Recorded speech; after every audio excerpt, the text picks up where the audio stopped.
Hello there, this is Marcus, the QuickBooks expert, back with another quick QuickBooks Online video. So today we're going to talk about how to enter in estimates and why you want to enter them in.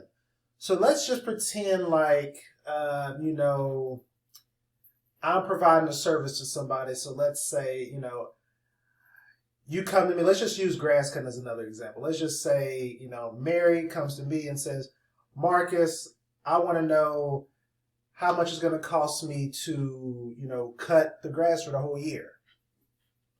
I'm like, okay, well, let me see. Okay, so let's just say $60 for every grass cutting, as for example.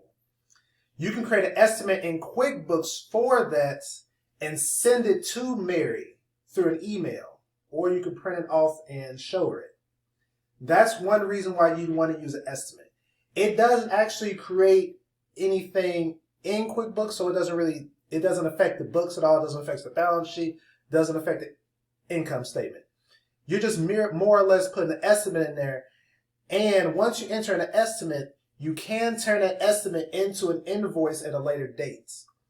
So let's see how we enter in an estimate. So we're going to go to Plus New, and we're going to go to Estimate. And let's choose Diego as our customer.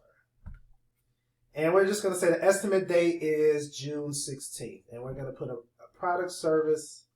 And we can put an expiration date, an estimate too, but we're going to leave that blank.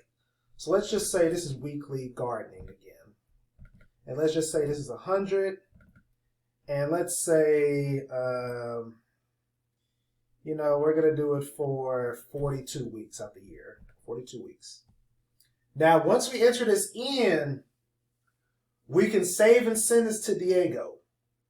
And like I said, this does not affect any transaction in QuickBooks. So if you run any type of report, this is not going to show up on there.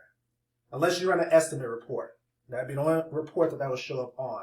But as far as it affecting the income statement or a balance sheet or cash flow statement, it doesn't affect that at all.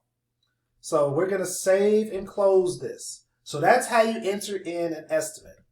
Now, watch what happens when I try and create an invoice for Diego. Watch what happens. Diego Rodriguez. Now, you see this estimate pops up over here. So now I can turn this estimate into an invoice. So let's just click Add. Let's just say Diego Rodriguez says, yeah, that's fine. 42 weeks at $100 an hour. I'm fine with that. I'm fine with that.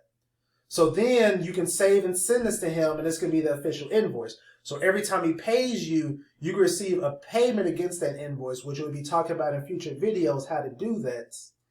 But the main thing is you can turn an estimate into an invoice once that estimate is finalized. So let's say Diego Rodriguez said, you know what, 4,200 doesn't sound right. Let's just do it for 30 weeks instead. You can change that estimate and then still create an invoice off of that.